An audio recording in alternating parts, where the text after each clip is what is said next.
lamdam masibu kannaba arai arai khulai pairaga khulngai bado madu phaba tarba madu miyam loinona madu ki bathakta aini mateng lawgane buffer zone gaina thamise ngasri Shiv Sena na masi miyam loinona lokthoi na lokthokcheri masima buffer zone leite manipur da thamba mi su khangde central forces sina khangbiyo manipur habise ama khatani madai da mohi ki lamdi changma yaroi gaina thingbado central government na madu tawbiro no iramdam kannana kadamukta tawan ba shuraga saba mi punamak kasi ki apang khulai pairaga iramdam kannana ba khulngak paneba akoi ki khulngak na singsina kasi bogi manungda central forces state forces to khut tha deba madu akoi ki sumaina pahai haina banata ba evidence to thokpiyo ba kari gumba central government na khulngak na singsi matak te yeng ma mi se masi handok ko matam mo ba moina kuki na low hauri ba nupi mano moina kapaga halo matungda hali ba missing no tanana ba sang ma missing se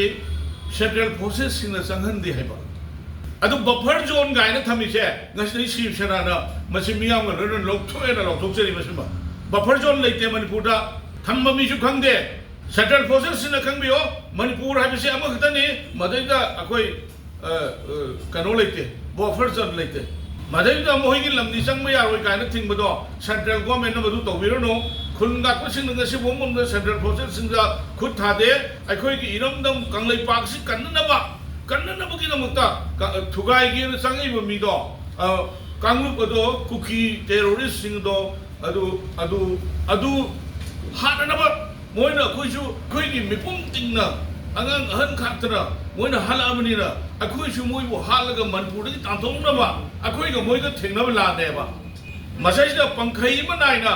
khulngak ko sing village voluntary force sing se moina sanghan da se sigi maram se masi aina central forces sing da hangi kari maram gi sanghan da no aina adu nomoi se matha tai kapthare adu ga longi simi adu ga akhoi gi khunmi sing adu gi surface to surface misal kaptha da hale ako honorable CM hanagi simisobri ma koire ngi yumda akhoi gi arang ba mama sahi humdra hen helaba ama bom na pan si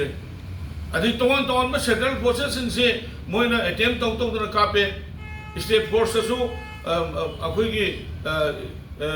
gi SDP ma more da kapre hujik bogi manungda leiriba train sida kuki sing na central force hale si yam chombe aduga ngasi bogi manungda central force na akhoi gi kuki la lo sin si uraga pha da bi manum si kari gi no aduga akhoi na moi halage na haibi su kha mi si kari gi no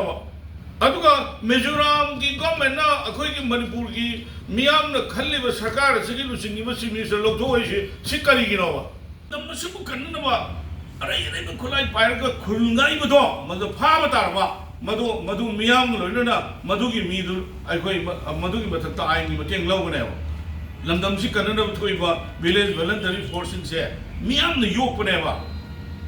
turu su phangde ba pension su phangde ba Sirgana laikar kapi humayamna adu kita muta lam iramdam kannana thoi ba isha inaw ne haibida lamdam masi kannana ba Manipur kannana ba kanglai pak si kannana ba are ire ba khulai pair ga thoi ba ne ba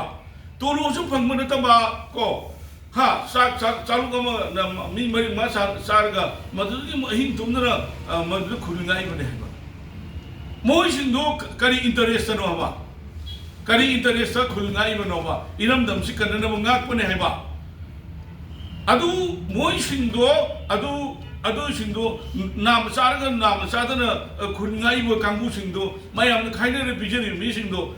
maduna pair khulai sindo munba phaba adagi this and that to stop please akoi Manipur convener se ain do akoi mayam na ain du karom no ma akoi kaino akoi yenop tai ain na yadab thabuk se kuki na horponi akoi na nate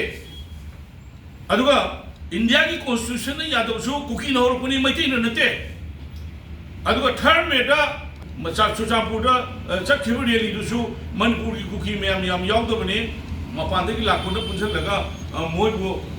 koi ki brain wash tawrga madudigi changse laibo pora mane ba Manipur thugai no pone ba Manipur thugai budi Manipur ki miyam si loina si rasu maitai amtang hinga su yaroi ba masina akhoi ki phangoi na ba demand ba da kuki na changse laiba miham nipun ki thabak se ngasi dagi stop tawbiyo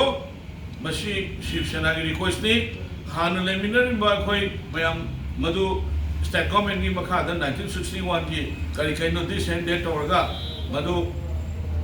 अखोई मराई negotiation तौनो खोना मधु मियाम की अयाब यावरगा मधु लापदी याय अदुगा Myanmar की लापा खुलाई पाइबा अदुगा golden triangles तकी तोवान अमखल की training तौरबा number 4 थाबा Phoebe plan तौबा मधु मांगना होनरिबा बिरेंस को अदु अखोई मतिंग पांग ताबने अखोई पांगने मियामसु पांगसी मणिपुर कालौसी बिरेन नुंसीदरा हाइबे नते बिरेन नुंसीबे नते अखोई पुंगनिंग की वाने लेबा की वाने बा